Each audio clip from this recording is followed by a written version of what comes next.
Take a good look at what you are now seeing, as in just a few months, most of what now exists will be no more, as the area will be completely transformed to facilitate the construction of the South Coast Highway.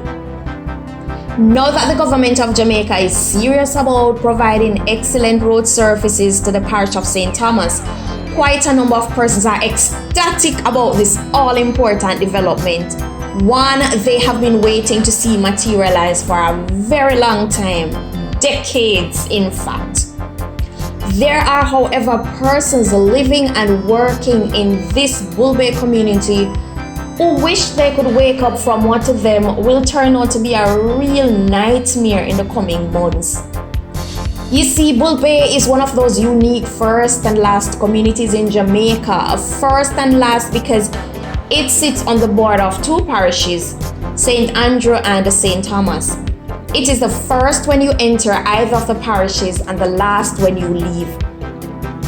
This development does not come without a cost, and the cost is the complete demolition of private residences, business establishments, educational institutions, places of worship, health facilities, and even a police station. Whatever lies in the projected path of the highway will be bulldozed. Although we feel great when new and a progressive development takes place, we have to empathize with those individuals who will be experiencing the loss. Some of these establishments have been around for more than 3 or 4 decades, and to be given a 1-month notice telling you to uproot and relocate can be highly stressful, especially during these unprecedented times. What is worse is if the business was doing very well at that particular location and there is nowhere to immediately relocate. I really hope that those who find themselves displaced will be able to find somewhere quickly to get back on their feet. It is definitely not going to be an easy task, but no development comes without great sacrifice. I will also encourage persons planning to build private residences or business establishments to conduct a thorough research before driving in that first piece of steel and placing that first 6-inch block.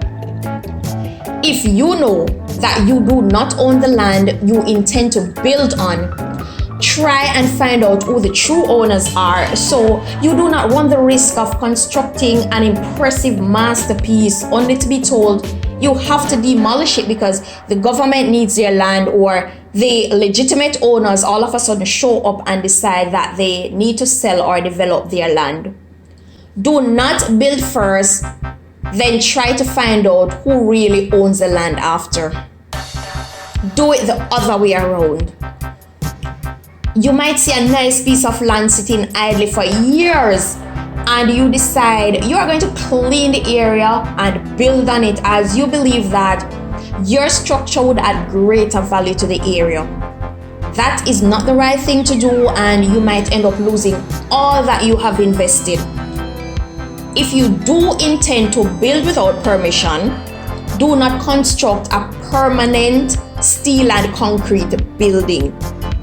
Instead, you can use board and zinc, so in the event you are told to move off the land, then it would be easy to pull down the board structure and reuse those materials elsewhere. Owning a good piece of land is a very precious commodity. It is the asset with the longest lifespan. You can hold on to it for as long as you want. Unlike other assets, it does not depreciate and will provide you with that extra level of security. It is a decent enough asset to pass on to future generations, and if you find yourself in financial difficulties, you could lease or sell it. It is something that you can develop for private living or business. So it is a very, very good asset to have in your possession. Because of the high value associated with land acquisition, Many persons get scammed out of their hard-earned money in their bid to try and secure a piece. A few months ago, it was brought to light that a number of persons in Trelawney lost their money after purchasing beautiful, prime, beachfront properties in Scarlett Hall in the parish. A total of 80 lots were sold and up to 3 persons were sold the same lot. One purchaser who resides overseas sent someone to clear his lot, and when the person showed up, the land was already being occupied. What happened was those persons unknowingly purchased from an individual who had no authority to sell the land. The true owner only learned of the sale of his property after people had started building on the lots. I have seen pictures of some of the beautiful masterpieces that were being constructed. The municipal corporation said that there was nothing they could do to prevent the buildings from being demolished, as the real owner had other plans for his land. It is events such as these that can drive people to the edge. Sometimes we see persons walking the streets acting crazy, and we wonder what could have led to the breakdown. And it is sometimes for reasons such as this. It is really heartbreaking to work hard, save, borrow loans at high interest rates, make immense sacrifices, and then have those who only sit, plot, scheme, and devise ways to defraud others, sending them right back to square one. People, always do your due diligence. If something sounds too good to be true, then chances are it is. One purchaser indicated that the cost to purchase one of the lots at Scarlett Hall was 300,000 Jamaican dollars. Now, when it comes on to land acquisition, check with the parish council, check with the National Land Agency Titles Office, check with neighbors to verify that it is actually the legitimate landowners who are selling the land. Check the paperwork you're given thoroughly.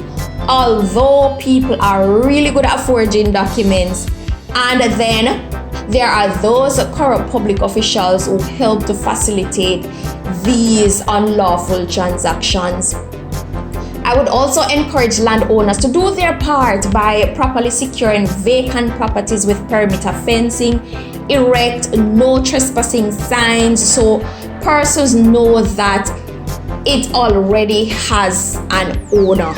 Ensure that overgrown lands are frequently debushed if possible, and check on the land regularly to prevent squatters from taking up residence, as whatever stays too long usually serves two masters. Life is a cycle, and anything that goes around comes right back around. Take heed and do your research.